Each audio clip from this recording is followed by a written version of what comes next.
If the dollar is strengthening and the euro is weakening, commodities are deflating, is this not bullish for the U.S. consumer, which would be bullish for producers of services and products that use these commodities, hence long, small cap domestic producers of these goods and products, restaurants as an example? Yes, but the only problem with that is that not at the end of a consumption cycle going into a secular headwind. Cyclical call, secular call. Do you have both? Please.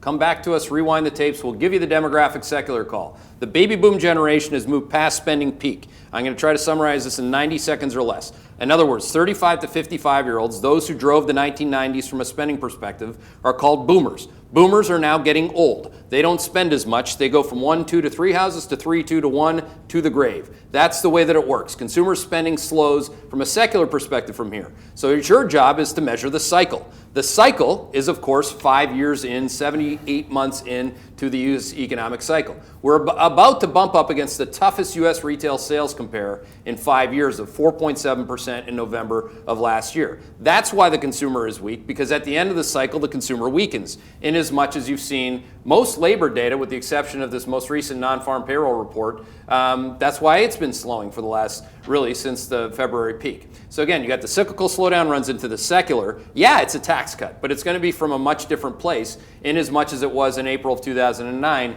Then you were on the right side of a recession and the consumer was getting all those tax benefits. So again, it can't all happen on the way to kind of the path to the Goldilocks all the time. There's still that path to the recession that still matters in terms of the cycle.